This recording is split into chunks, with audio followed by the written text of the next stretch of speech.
এখান থেকে উত্তরণের উপায় ওই যে আমি যেটা বললাম আর কি, যে আপনার একটু বেটার চয়েস দিতে হবে পাবলিককে। আপনি কোনো আইন করে উঠাতে পারবেন না। আইন করে উঠাইতে গেলে আরেকটা জিনিস এখানে চলে আসে, সেইটা হলো যে আপনার এদের সংখ্যা যেহেতু বেশি, এরা আপনার সেখানে ওই রাস্তাঘাট সব বন্ধ করে দেয়।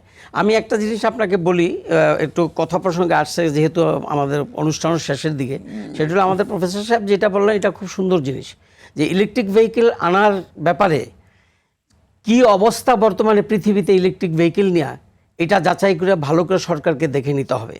আমি কিন্তু ইলেকট্রিক ভেহিকেলের উপরে কাজ করছি এবং আমি দেখতেছি যে এখনও আমাদের বেশ চিন্তাভাবনা করি আগাতে হবে।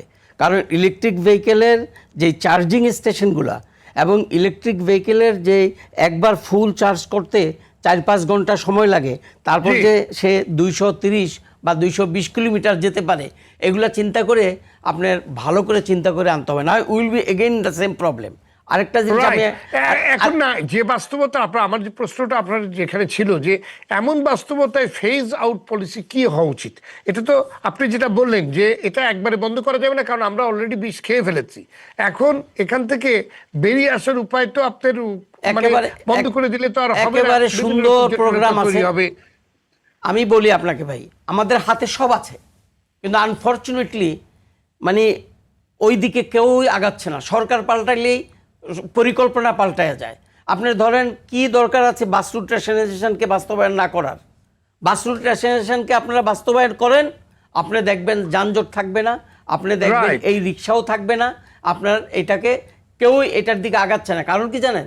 এটার কারণ হলো শ্রমিক সংগঠনগুলো এবং মালিক সংগঠনগুলো এগুলা আমাদের আগের সময়ও করতে দেয়নি, তারা আমাদেরকে দেয়নি, মানে সাপোর্ট দেয়নি।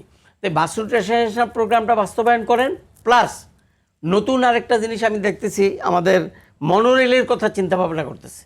এই মনোরেল কিন্তু আমি আবার বলছি যে মনোরেল ঢাকার বর্তমান অবস্থার প্রেক্ষাপটে যদি মনোরেল করার জন্য আপনি জিগজ্যাগ করে লাইনগুলো নিতে যান, তাহলে কিন্তু আপনার ঢাকা আরও কয়েক বছরের জন্য আপনার এই যানজট নিয়ে চলতে হবে। শোনেন, মাননীয় প্রধানমন্ত্রী বলছে তোমরা মনোরেল দেখো, কিন্তু উনি কিন্তু বলেনি যে ইউ ডোন্ট ফার্স্ট এক্সামিন, তোমাদের পরিকল্পনাটা যাতে করো কিভাবে এটা করা যায়।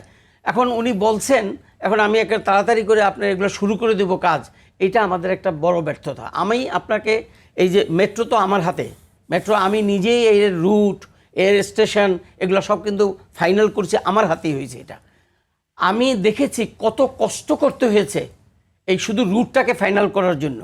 তারপরে এটা কনস্ট্রাকশন যেটা হয়েছে, আজকে অনেকে বলে এই কনস্ট্রাকশন তো আমি ছিলাম না, তখন আমি অলরেডি বিদেশে আফ্রিকাতে চলে গেছি।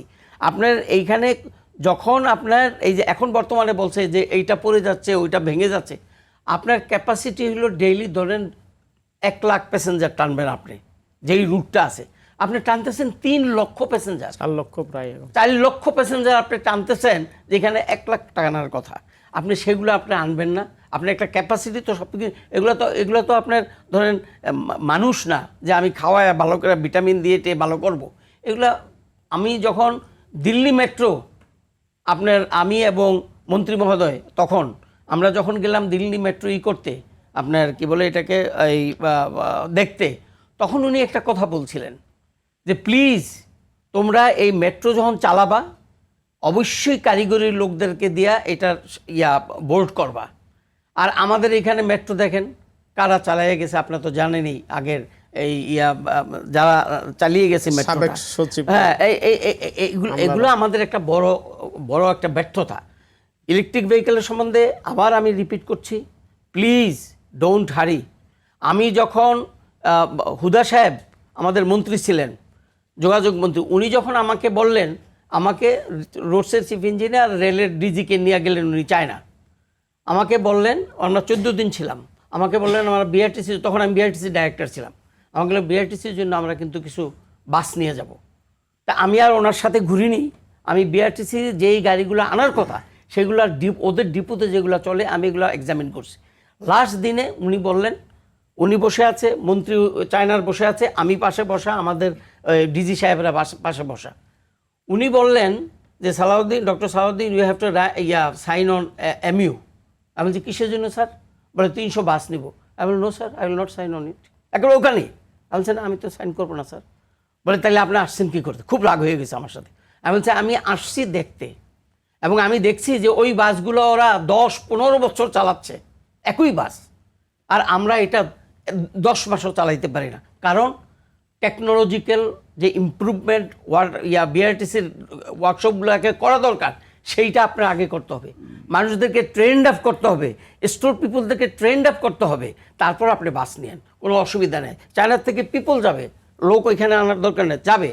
তখন চায়নার মন্ত্রী বললেন যে হোয়াট হ্যাপেন্ড? তখন আমাদের মন্ত্রী বলতেছে যে he doesn't want to sign on MU. তো বলছে কেন? আমার এই কথা হলো, মন্ত্রী দাঁড়ায় গেছে, দাঁড়ায় যায় বললেন কি, he is right, he is right, he is right. তুমি চায়নার গাড়ি নিয়ে চালাইতে পারো না, লোক নাই, তোমার ওয়ার্কশপের যত আছে মানে টুলস আছে বিআরটিসির, সব হইলো ইসুজুর টুলস। আপনি হোনিং, বোরিং টোরিং সব ইসুজুর টুলস। তা আপনি ওইটা দিয়ে আপনি আমার গাড়ি কিভাবে করেন? আমার তো মানে গাড়িগুলো আনার পর আবার বসে থাকবে এবং যন্ত্রাংশ চুরি হওয়া শুরু হবে। তাই হয়েছে, তাই হয়েছে। আমার হাতে আর গাড়ি আসেনি, কিন্তু উনি মতলুব সাহেবের দিয়ে কিছু ডেমো ট্রেনের ক্ষেত্রে যা হয়েছে, ডেমোটা তো সবচেয়ে বড় উদাহরণ। হ্যাঁ, বসে গেছিল তখন এই মতলুব সাহেবের গাড়িগুলা, মানে লুটপাটেরও একটি উদাহরণ। ডেমো ট্রেন যেভাবে আনা হয়েছে এবং বাংলাদেশে যে অবস্থায়, এটা যত দ্রুত এটা আপনার অচল হয়ে গেল, এবং এখন তো আপনার এটা জঙ্গলের ভিতর পড়ে আছে, এটা নিয়ে কিন্তু এখন কোনো কথা শুনি না। এটাই আমাদের ব্যর্থতা।